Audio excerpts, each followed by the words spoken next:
Hi అండి, అందరికీ నమస్తే. Welcome to kids and kitchen world. ఈరోజు మనం శ్రీరామనవమి స్పెషల్ ప్రసాదాలు ఎలా ప్రిపేర్ చేసుకోవాలో తెలుసుకుందాం.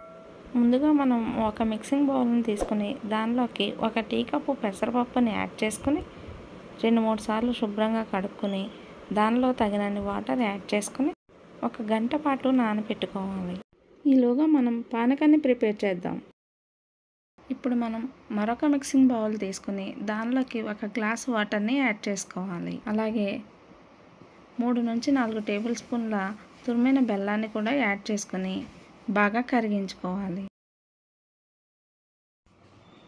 ఈ విధంగా బెల్లాన్ని బాగా కరిగించుకున్నాక మనం ఈ వాటర్ని ఒక స్ట్రైనర్ సహాయంతో స్ట్రెయిన్ చేసుకొని తీసుకోవాలి. ఇలా స్ట్రెయిన్ చేసుకోవడం వలన బెల్లంలో ఏమైనా డస్ట్ పార్టికల్స్ ఉంటే సపరేట్ అవుతాయి. ఈ స్ట్రెయిన్ చేసుకున్న బెల్లం వాటర్లోకి మనం 1 టీ స్పూన్ మిరియాల పొడిని యాడ్ చేసుకోవాలి. అలాగే 1/2 టేబుల్ స్పూన్ యాలకుల పొడిని కూడా యాడ్ చేసుకొని బాగా కలుపుకోవాలి. కొంచెం సాల్ట్ని కూడా యాడ్ చేసుకొని దీనిలోకి మనం 4-5 తులసి ఆకులను యాడ్ చేసుకోవాలి. అంతా కలిసేలా కలుపుకోవాలి. అంతేనండి, మన పానకం రెడీ అయిపోయింది. ఈ పానకాన్ని మనం శ్రీరామునికి నైవేద్యంగా పెట్టవచ్చు.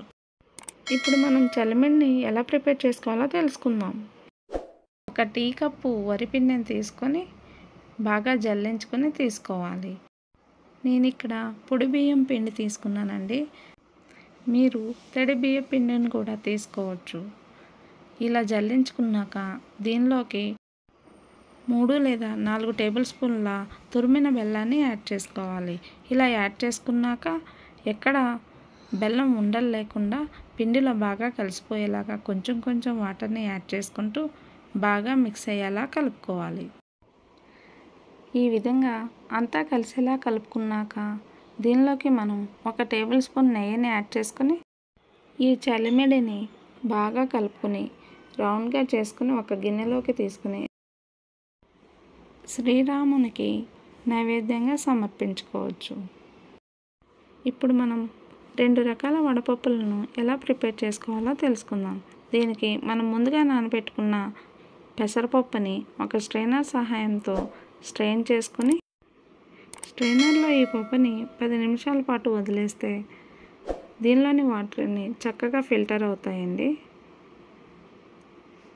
ఇప్పుడు మనం ఈ ముందుగా నానబెట్టుకున్న పప్పుని 4 లేదా 5 టేబుల్ స్పూన్లు ఒక గిన్నెలోకి తీసుకోవాలి. దీనిలోకి తురిమిన బెల్లాన్ని కూడా యాడ్ చేసుకోవాలి. అంతేనండి, స్వీట్ వడపప్పు రెడీ అయిపోయింది. ఇప్పుడు మరొక విధంగా ఎలా ప్రిపేర్ చేయాలో తెలుసుకుందాం. మిగిలిన ఉప్పు అంతటిని ఒక గిన్నెలోకి తీసుకుని దానిలోకి సన్నగా కట్ చేసిన మామిడికాయ ముక్కలు అలాగే పచ్చిమిర్చి ముక్కల్ని యాడ్ చేసుకోవాలి. మీరు ఈ పచ్చిమిర్చికి బదులుగా ఎండుమిర్చిని కూడా వాడుకోవచ్చు. మీకు ఇష్టమైతే దీనిలోకి సన్నగా తురిమిన క్యారెట్ తురుముని 1 టేబుల్ స్పూన్ అలాగే సన్నగా తురిమిన కీరదోసకాయ తురుముని కూడా యాడ్ చేసుకుని కలుపుకోవచ్చు. దీనిలోకి కొంచెం సాల్ట్ని వేసుకుని బాగా మిక్స్ చేసుకోవడమేనండి.